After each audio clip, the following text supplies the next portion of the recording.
Why would anyone choose to return to build their nation's economy during the reign of a military administration, while his peers in their 20s are gathering funds to travel out? Well, this one flight back to Nigeria booked this man a one-way ticket to billions. Obi Ezeude, the defiant and dauntless founder, CEO of Beloxxi. This is Billionaire's Corner, brought to you by Nairametrics. Obi Mark Ezeude was born on the 7th of July 1967 in his native town in Anambra State to parents who hailed from Idemili North local government area. He started his schooling in Anambra State before traveling to the United States of America, where he bagged a degree in banking and finance years later. He returned to Nigeria in his 20s at a time when many people were looking for funds to travel out of the country due to the presence of a military administration in power and, of course, the hardship that came along with it. It was a time many preferred to run away, but not Ezeude. He preferred to come back to build his country's economy by setting up a business. Now, trends at the time revealed people were into the importation and trading business, and he wanted to do the same. However, he was faced with a major constraint: capital. In 1994, he incorporated Beloxxi and Company Limited, BCL, as an importer and distributor of white tie and luxury cracker biscuit brands from Malaysia and Dean shortbread from Scotland. It was a smooth ride for the company for the 9 years that followed, until 2003, when the General Olusegun Obasanjo-led government of Nigeria banned the importation of biscuits in order to trigger and encourage local production. If you didn't go through the banks,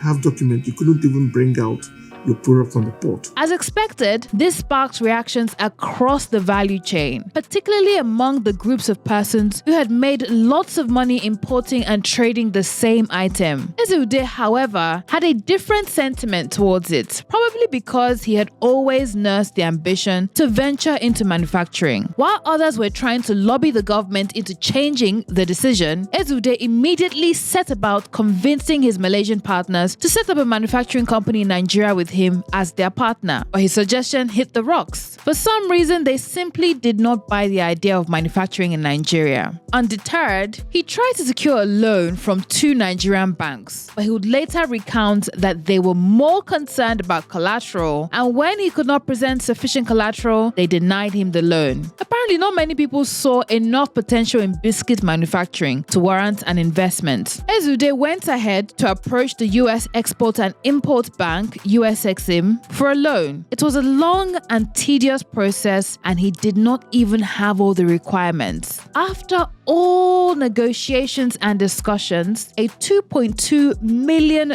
loan facility was approved in December of 2003 for Ezeude to build a fully integrated and automated biscuit manufacturing company. He did not build one immediately, but started with a disused factory block in Ikeja, Lagos State Capital, and a single production line. This factory fully became operational in 2006. They say a good problem solves other problems, and a few years later, Ezeude had in his hands a problem most entrepreneurs would covet. He said, "We faced the challenge of meeting market expectations in product volume and had to do something about it. This problem gave birth to an expansion of the company in Agbara, Ogun State, creating thousands of jobs for Nigerians. The first phase of the Agbara project, with 3 production lines, was commissioned in September 2010 by President Goodluck Jonathan. Soon after followed another expansion as Ezeude added 3 more production lines to the earlier 3 to meet up with the ever-increasing demand. This is certainly not a problem many entrepreneurs can boast of having. More demand than supply, but it is definitely a result of rolling out a quality product at a competitive price." The second phase of expansion was commissioned by Vice President Yemi Osinbajo in February 2018 and structurally increased Beloxxi's production capacity in 6 lines to 40,000 metric tons of biscuits. Right on the heels of the second phase expansion came the groundbreaking ceremony for a third phase expansion to add another 3 production lines, increasing the company's staff strength from